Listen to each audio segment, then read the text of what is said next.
Support for Just Seen It comes from Warner Archive Instant. Streaming hard-to-find movies and TV shows direct from the studio at WarnerArchiveInstant.com.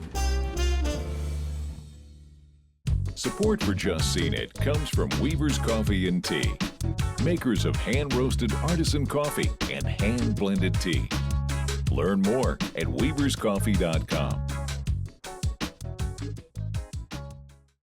Kimball Beauty, offering a complete line of hair care products, is a proud sponsor of Just Seen It.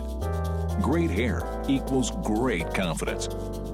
Learn more at KimballBeauty.com.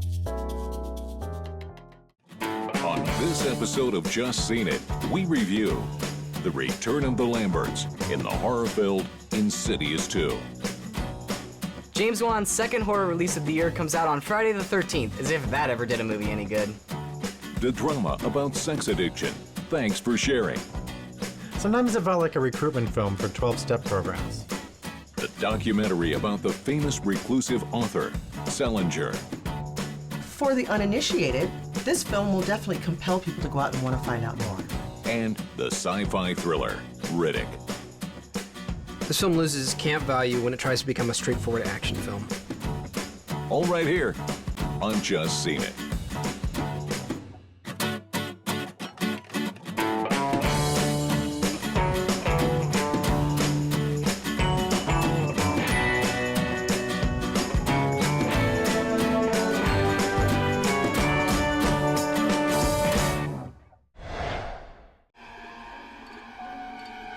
The Lambert family thought they had survived the ghosts that haunted them. But a secret from Josh's past awakened something even darker. These things are back, Josh. We gotta get out of the house. No, it's not the house. You know that we've been through this before. They will follow us. The family must band together to stop the evil in Insidious Chapter 2. Hi, I'm Kevin. Hi, I'm Zoriana. And I'm Aaron, and today we're here to talk about the sequel to the 2010 horror film Insidious, Insidious Chapter 2. Electric Boogaloo. Yes, Electric Boogaloo. We've all just seen it. Kevin started off. The script was written by Lee Whannell, who did the last Insidious film. He did Saw. He's also in Insidious and Insidious 2. The script could have been a little bit tighter. I think it kind of veered off in too many different directions for a little bit, but then it got very, very clever about 2/3 of the way through, and that's what I really liked about this movie.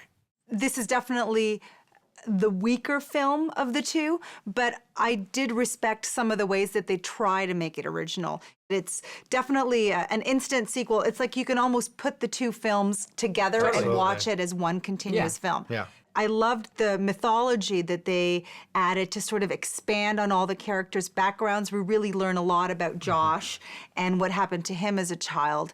And what's neat about this film is that in addition to the astral projection that began in the first film, now we get some time travel, which you don't really see in a horror film. Right. This was entertaining to a certain extent. The real problem, though, is that it's trying to be too many things. It's drawing from too many different subgenres of horror. We've got slasher films, we've got, ghost films like Poltergeist, we've got haunted house things, all these different things. Yeah, we've got The Shining. I mean, there's so much stuff packed in here, and it makes me feel like I've seen it before. I've seen this movie before. I will say, though, director James Wan, that's him. Every horror movie he's ever done has been, I'm going to take from everything that I know and I'm going to throw into one thing. Right, I get it. He's a The postmodern filmmaker. He likes to draw from all the things that have worked in the past. But there's a difference between drawing from the past and making it your own and drawing from the past and just being derivative. I'm not defending him because even in The Conjuring, as much as I like that film, I was pointing at this movie, this movie, this movie. But here, I feel like he took a little step back from The Conjuring and it's not quite as solid. Well, this is the first time he's directed a sequel to one of his films. He was not involved in directing the Saw sequels. And there are a lot of repetitions in this film that were in the first one. The creaking doors, the baby monitor, the sounds and lights. There's only so much you can do. Right. It's the kind of stuff that you see in all these kinds of horror movies. I just wish there would have been something different. I mean, the performances are good. But there was something. Let's jump back, though. The last third was what was so different about it. Because then you realized why he was having creaking doors and baby monitors. And I almost wish they had done a little bit more of that so that up front you would know a little bit like, okay, they're going to go somewhere really cool with this, Yeah. rather than have us kind of go, I've seen this, oh, that's why they did it. I did really enjoy the performances, though. I think that Patrick Wilson does an incredible job, especially because he has to go through a change in this film that he didn't have to go through in the original one. And not only can you see it visually with makeup and stuff, but you can feel it, and you can tell that he's becoming a different person. In the first one, he played Josh, the dutiful husband, but in this one, Josh is possessed, and that's something that his wife has to figure out. So initially, right when we meet him, he's already a different character.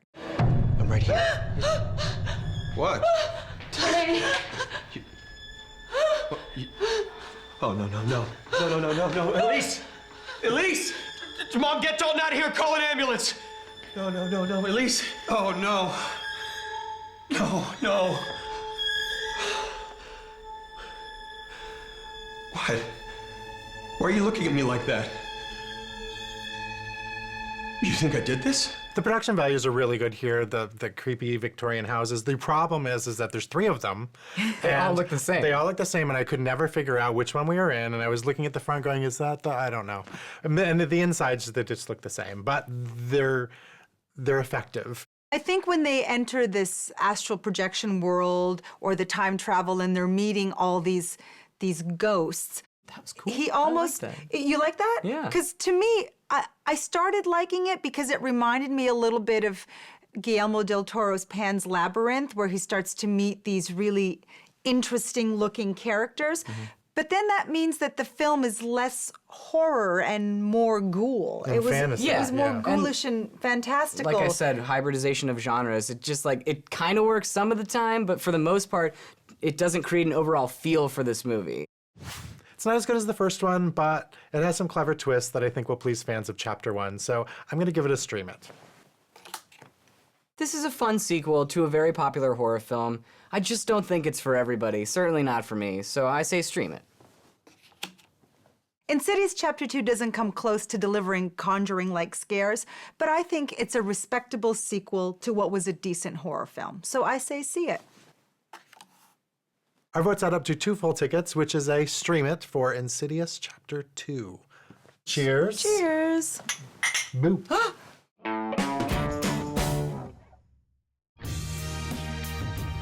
Adam, Neil, and Mike meet in a 12-step program for sex addicts. As each tries to navigate their lives as sober individuals, the men form a close bond. But the process of recovery is never easy, and thanks for sharing. Hi, I'm Kevin. I'm Salim. And I'm Liz, and we're here today to explore the world of sex addiction and the new film, Thanks for Sharing. We've all just seen it.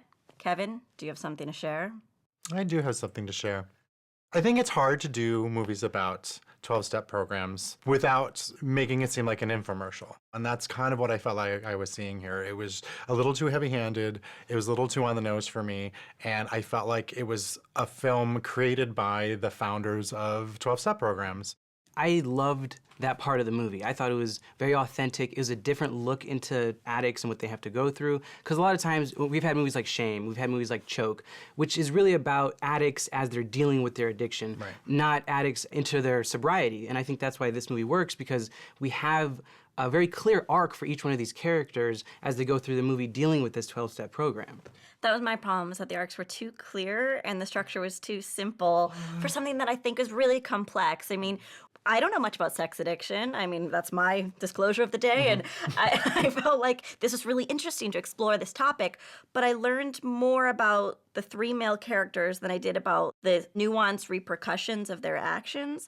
The complexity is in the characters and what they have to deal with, the fact that they are these sex addicts. Mark Ruffalo's character, Adam, he's been 5 years into sobriety, and it's about him trying to find a relationship and how difficult that must be for someone like him. And I think that's pretty complex, and especially when he's in his relationship with Phoebe, played by Gwyneth Paltrow. It was very interesting and very different than I think we've seen. You know, if it keeps going well, you gotta tell her, right? Is that a sobriety medallion? I've been in recovery for 5 years. For what? Sex addiction. Isn't that something that guys just say when they get caught cheating? What rubbed me the wrong way, though, just to follow up on that, is that is the dialogue. The dialogue was very like expositional, like, oh, well, you don't have to believe in God, you just have to believe in a higher power. And what does that mean? Right, and it's like talking about the 12-step program, talking about the process of recovery rather than like just normal symbol interchanges between two people. The problem I had with the script, which was by the director Stuart Blumberg and also Matt Winston, was that the characters seemed to be, they announced themselves. So it'd be like, I'm the newbie, I'm the one who has 5 years, but I'm afraid of dating, and I'm the dad figure, and I've been around for a long time. It was just too clean for me. I think of Josh Gad as this superhero who saves mediocre films because from Jobs to Thanks for Sharing, the film just came together with his story, with his journey.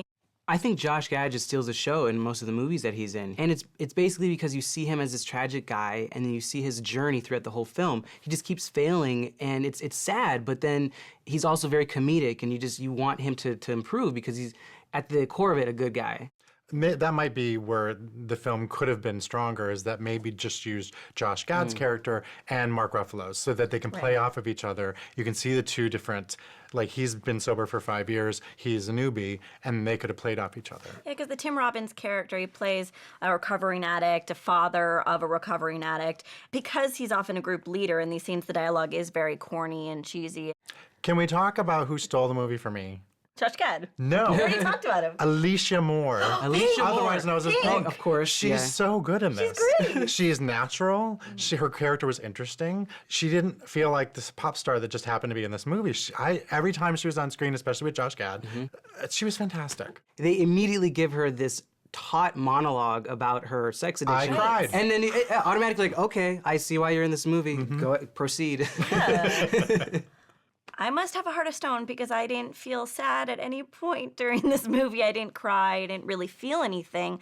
And I think that's all because of our director, Stuart Blumberg. And I didn't think he had a good handle on tone. This is his first time directing, and he actually wrote The Kids All Right, but I think he did a great job. I loved the world. I thought it was so lived in and real and so authentic. Maybe because I have been around addicts and I know addicts, that for some reason the story just felt real to me. There were certain times with even Josh Gad's character where I'm not sure how a general audience is going to take it. I think they're going to laugh at some of the stuff where, for me, I thought it was like very disheartening to see him going through this, but because it's about sex, people are going to get uncomfortable and they're going to laugh. I don't know, I see it differently. I didn't see the tone as all over the place. I just saw the movie as very layered and having a lot of different things that it was trying to accomplish. There's a lot that's going on here, and I thought that the director very astutely was able to kind of handle every one of these things. This is an audience-friendly version of a very taboo subject. It's a little hit or miss for me, so I'm going to say stream it. Thanks for Sharing presents addiction in a very layered and nuanced fashion, stripping away the taboo, revealing the real people that suffer from this disease. Definite see it. I have a heart of stone, and this film did not impact me in the right way. However, it's a decent film, so I'll say stream it. Well, our votes add up to 2 full tickets, which is a stream it for Thanks for Sharing. Cheers. Cheers. Stream it. It's the last time I shared with you guys. My DVD pick this week is a delightful romantic comedy with a bit of a sci-fi twist. It's called Timer, and it asks the question, if you could have a clock implanted in your wrist that would tell you the precise moment that you would meet your soulmate, would you do it? In the film, a woman named Una is implanted with her timer, only to find out that when it's activated, her timer is blank. This could mean one of two things. Either she has no soulmate, or her soulmate hasn't had their timer implanted yet. So what does she do? You're sweating your future though, right? It's a shame, because you could have a much more exciting present if you really wanted. Directed by Jacqueline Schaefer and starring the amazingly talented Emma Caulfield, who played Anya in Buffy the Vampire Slayer, this is not just a funny and inventive film, it's a perceptive look at how we go about seeking relationships. You ready? Yeah, about this. Ryan, you like me, right? Yes, definitely. Okay. And I think you're pretty neat, too. But what's the point in continuing without a guarantee? Timer's available on DVD and streaming. I'd really like to know what you think, so tweet us your thoughts at Just Seen It. J.D. Salinger was one of the most influential writers of the 20th century. But the reclusive author's life was shrouded in mystery. There was a lot of mystery about what he did in the Army. Very few people have seen as much death. Salinger suffered. With exclusive interviews an unprecedented portrait of his life is revealed in Salinger. Hi, I'm Sean. I'm Liz. And I'm Leah, and today we're going to talk about the new documentary, Salinger. We've all just seen it. Sean, I'm dying to know what you thought about this movie. Really? Yes. So there were elements of the documentary that I did find very interesting. I found elements of his past, his World War II service especially, to be interesting. I just think it's a lot of talking heads talking about how much they think J.D. Salinger is God. And after a while, I didn't think it needed to be 129 minutes. You know what? It's funny that you should say that because I had a similar reaction. I felt very much like this was a film that was really struggling with itself. This is where you have a case where the filmmakers really want to set themselves apart and say, look at us, we're filmmakers, and we're going to make our documentary more cinematic than everybody else's documentary. Their desire to be cinematic kept getting in the way of talking about their subject. It was almost like, we're going to make this experience easier for you. We're going to play the music very loud when we want to tell you something very important. And we're going to recreate events from Salinger's life with actors who kind of look like Salinger. And we're going to put a figure in a room typing on a typewriter with images from his life projecting onto a movie theater wall. It felt fabricated. It felt phony. And that's what was the most upsetting part of it. However, because Salinger's such an interesting figure, his story is great, so the experience of watching the movie isn't entirely painful. I really appreciated learning about his normal background, the fact that he didn't have some, mysterious origins, but he's actually this upper middle class kid, that he was traumatized behind World War II, like so many other people, that he had certain predilections, if you didn't know that about him, that he liked young girls. All of this is kind of new and interesting information that really grounds him in being a man, a regular person who has obsessions. But this film is simultaneously grounding him and then trying to hold him up at the same time. Yeah. I mean, the documentary filmmakers seem to be privy to that information, sort of the more shadowy, shady information about Salinger's life, but then none of the people speaking to us really seem to know any of it. They're just holding him up, and in a way, there's this sense of two forces. One is basically trying to say, we're trying to inform you about who Salinger is, but then I feel like, in conclusion, the film is almost trying to put him even higher on a pedestal in this strange mysticism that makes him such a legendary figure, rather than really telling us, well, this is the man stripped down to his bare essence who wrote these novels. I think what contributes to that lack of focus is the fact that the film jumps in chronology constantly. It goes from the 30s to the 80s to the 40s to the 70s, and if we really just streamlined the edit for organization and for watchability, then you'd be able to see the thread a lot easier. And also those interviews that you're talking about, it's like we're going to interview everyone from the literary world, and then we're going to throw in these personal interviews. We're just going to pepper the film with personal interviews. In American literature, like Salinger's the greatest no ever. Jerry had scaled heights, big success. At the height of that success, he disappears. You could see there were moments among the friends where they could pinpoint the exact moment when they realized they were no longer going to be friends with J.D. Salinger. And for me, it was in those moments that the director did the best work as a director. He lingered at the right times, allowed us to feel uncomfortable in those moments with those friends, and then we moved on. Yeah, but there was definitely a degree of manipulation, and we're using a lot of archival footage from the 30s, 40s, 50s. That really bothered me. And it's used irresponsibly because it's not necessarily painting the picture of Salinger's life. It's just, this is the archival footage that we got, and we're trying to tell the story of where he came from, but this isn't Salinger's world. And I got to the bottom of the letter, and by that time, I was already completely connected to this person that I saw the signature J.D. Salinger. He knows exactly what he's doing, and he knows exactly how powerful the name J.D. Salinger is. It's a name that, with the right girl, creates a spell that they fall under. So the director Shane Salerno, who really made his career as a screenwriter, he wrote Armageddon, he wrote Savages, which Oliver Stone directed last year. So it's interesting that he really doesn't have a lot of experience. He spent a lot of time with this documentary. I know he's been making this for over the course of several years. It seems to want to shape and manipulate a mainstream audience. I know that sounds horrible and it sounds a little ridiculous, but what I wanted to be is immersed into his life, and what I was instead was I felt like I was being transparently entertained. Salinger can't uncover the truths it wants to in order to become the definitive study on one of the 20th century's most admired authors, so I say stream it. Salinger presents us with a very interesting and enigmatic character. Unfortunately, the filmmaker's style makes it very hard to see him. I say stream it. Fans of J.D. Salinger will flock to the movie and they'll get something out of it, but I do think they'll experience irritation as well. So I say stream it. Our votes add up to 1.5 tickets, which is a stream it for Salinger.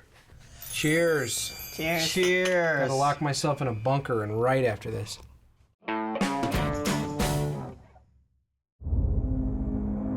Riddick is left for dead on an unforgiving planet. Finding an abandoned outpost, he activates an emergency beacon. Bounty hunters. But what arrives only threatens his life even more in Riddick. Hi, I'm Sean. I'm Aaron. And I'm Brenna, and we're here to talk about Riddick, the newest installment in the Riddick series. We've all just seen it. Who wants to start us off? The film was written and directed by David Twohy, who wrote and directed the first 2 films. Not a whole lot going on here. It picks up shortly after Chronicles of Riddick. They wrap it all up in about 45 seconds. He was betrayed by the necromongers, and now he got sent to this planet. And he just kind of runs around, kills some monsters, and then some mercenaries show up, and he starts to kill them. And that's about it. And it's 118 minutes of that. That's a big problem. It is a long 118 minutes. Yes. I thought the first 20 minutes might fit into the so bad it's good category. But when the mercenaries show up, I was just like, well, Riddick is kind of smart, and the mercenaries are really dumb. Yep. And I know exactly where this is going, and I just kind of sat there waiting for the movie to crawl to an end. Each act of this film, all 3 acts, belong to a different film each. The first act is the stranded, lost somewhere. The second act is the mercs trying to out-tough guy each other. And the third act is wannabe Pitch Black. And they get progressively worse. Yeah. Honestly, there isn't a lot to this story. It's mindless action, Riddick killing a bunch of things. It's a certain type of entertainment for a certain type of audience.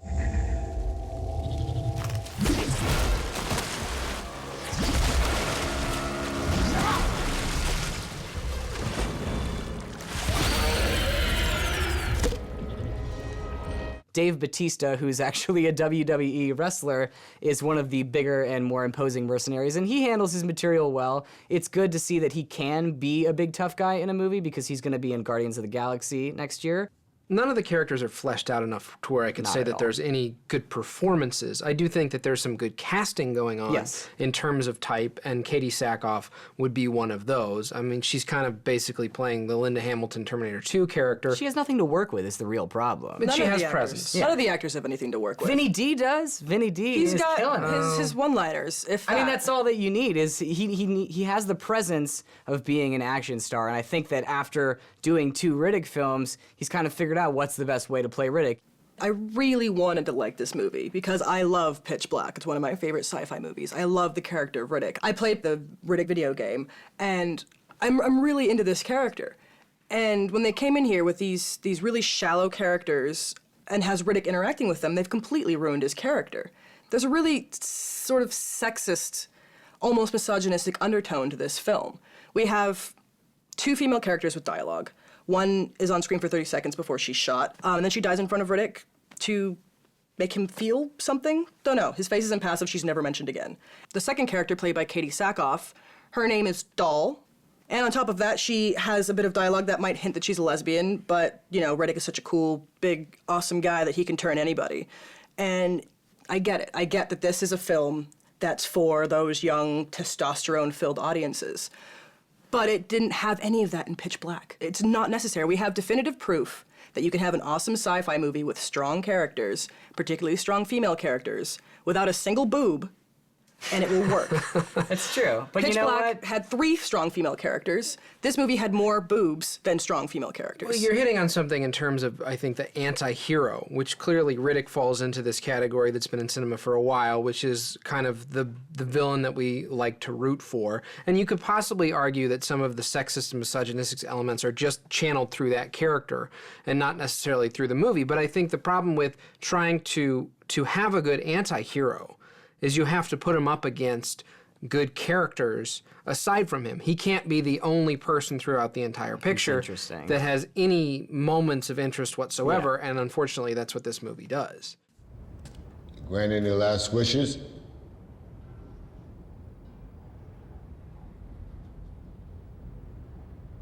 was referring to you. Not that the chains aren't a hot look, but no. I'm not gonna straddle you in front of all these guys. What if I killed all of them first?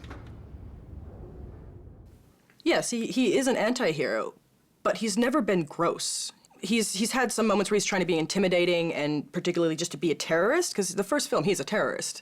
But he's never been this blatant with it, and it's completely out of character for him. Although Riddick is definitely a subpar picture, fans of the series will enjoy themselves, but they should do so at home, so I say stream it. Riddick, skip it. Riddick has some great parts, but overall, it's a letdown. Wait for somebody to make a greatest moments compilation on YouTube. Until then, skip it. Our votes add up to a half ticket, which is a skip it for Riddick. Cheers. Cheers. Vinny D. Vinny D. On our next episode, we review the crime drama Prisoners, starring Hugh Jackman. Then we lighten it up a bit with the romantic comedy Baggage Claim.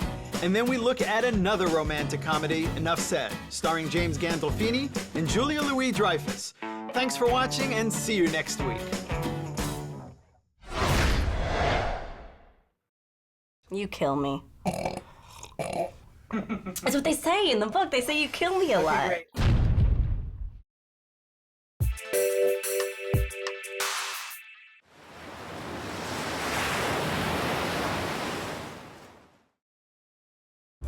Support for Just Seen It comes from Warner Archive Instant.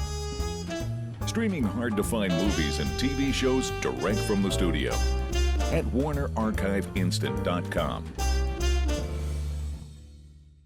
Support for Just Seen It comes from Weaver's Coffee and Tea, makers of hand-roasted artisan coffee and hand-blended tea.